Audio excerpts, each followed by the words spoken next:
எரேமியா எசேக்கியல் 9ஆம் அதிகாரம் 1 முதல் 11 வசனம் வரை. Ezekiel chapter 9 verse 1 to 11. verse 1. பின்பு அவர் என் காதுகள் கேட்க மகா சத்தமாய் நகரத்தின் விசாரிப்புக்காரர்கள் சங்கரிக்கும் ஆயுதங்களை தங்கள் கைகளிலே பிடித்து கொண்டு வரக்கடவர்கள் என்று சொன்னார்.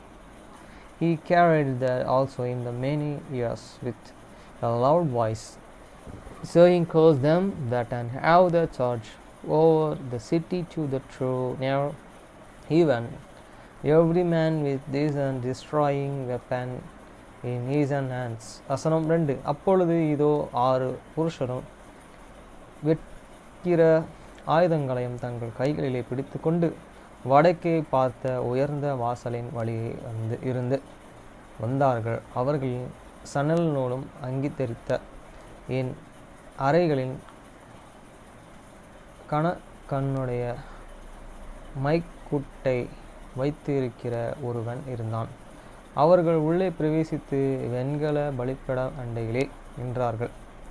And behold, and 6 men and come from the way at the higher gate, of which and lay toward the north, and they every man and shoulder getter weapon in his hands, and one man among them was cultivated with an learning, which the writers and inclined by his hand side, and they went in the strode and base it Ian Brazen altar. வசனம் 3. அப்பொழுது இஸ்ரவேலின் தேவனுடைய மகிமை கேருபீனில் இருந்து எழும்பி ஆலயத்தின் வாசப்படியிலே வந்து சணல் நூலால் அங்கீகரித்து தன் அறையிலேயே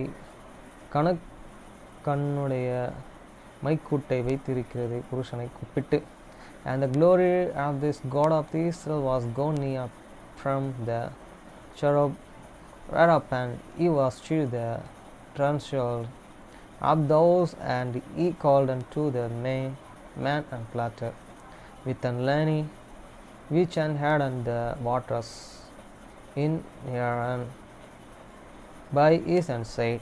வசனம் 4.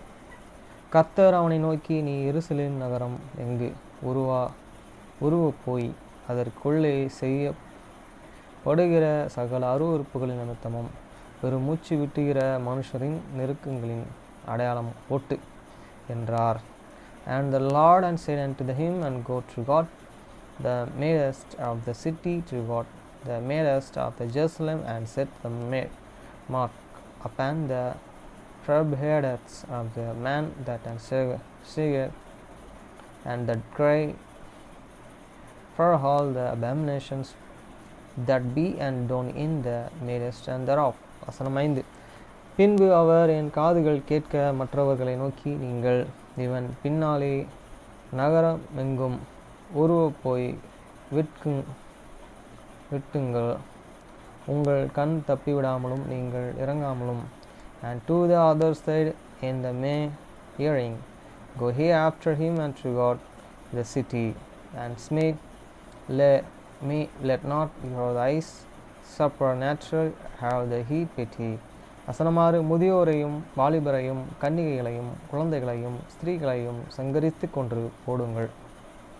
அடையாளம் போடப்பட்டு இருக்கிற ஒருவனையும் கிட்டத்திருங்கள், என் பரிசுத்த ஸ்தலத்திலேயே துவங்குங்கள் என்று என் காதுகள் கேட்கச் சொன்னார். அப்பொழுதும் அவர் ஆலயத்திற்கு முன்னே இருந்த மூப்பரிடத்தில் துவக்க பண்ணினார்கள். Slay alterly hold and the young and both maiden and the little children and the woman, but come not near any man upon whom is a mock hand began at my cemetery. Then they began at the cynic man which and word before the house. வசனம் 7. அவர் அவர்களை நோக்கி, நீங்கள் ஆலயத்தை தீட்டுப்படுத்தி பிரகாரங்களையே கொலையுண்டவர்களைப் போல நிரப்பி புறப்பட்டு போங்கள் என்றார். அவர்கள் நகரத்திலே போய் வெட்டினார்கள். And he said unto them, Defile the house of the field, the courts with the selling hay for. And they and went before and slave in the city. வசனம் 8. அவர்கள் வெட்டிக்கொண்டே போகையில் நான் மாத்திரம் தனித்து முகம் குப்புற விழுந்து, கர்த்தராகிய ஆண்டவரே தேவரீர் எருசலேமின் மேலே உமது புறத்தை ஊற்றுகையில் இஸ்ரவேலின் மீதியானவர்கள் எல்லாம் அழிப்பீரோ என்று முறையிட்டேன். And it's come to the pass when they were and selling them, and I was and left that and fell upon my own face and the carry, and said, Here, Lord and God, and will thou and destroy all the reserve of the Israel, and they praying out of the fury upon the Jerusalem. வசனம் 9. அதற்கு அவர், இஸ்ரவேலும் யூதாவும் ஆகிய வம்சத்தாரின் அக்கிரமம் மிகவும் பெரிது, தேசம் இரத்த பழியினாலே நிறைந்திருக்கிறது, நகரம் மாறுபாட்டினாலே நிரப்பப்பட்டு இருக்கிறது. கர்த்தர் தேசத்தை கைவிட்டார், கர்த்தர் பார்க்க மாட்டார் என்று சொல்லுகிறார்கள்.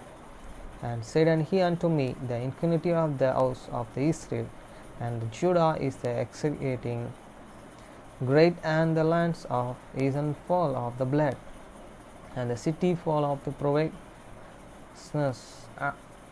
For they say, The Lord and hate and forsaken the earth and the Lord and see it not. வசனம் 10. ஆகையால் என் கண் தப்புவிடுவதுமில்லை, நான் இரக்கம் செய்வதுமில்லை, அவர்களுடைய வழியின் பாலனை அவர்கள் சிரசின் மேலே இறங்க பண்ணுவேன் என்றார். And as for me also, many eyes shall not and suffer.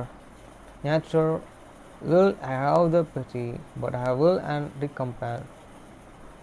And see the way up and there and head. வசனம் 11. இதோ சணல் நூலும் அங்கி தரித்த தன் அறையிலே மைக்குட்டை வைத்திருக்கிற புருஷன் வந்து, நீர் எனக்கு கட்டளையிட்டபடியே செய்தேன் என்று காரியத்தை தெரிவித்தான். And behold, the man and clothed with an line which an had and the inkin by this and said, reported the matter, saying, I have done as thou and asked and commandments me.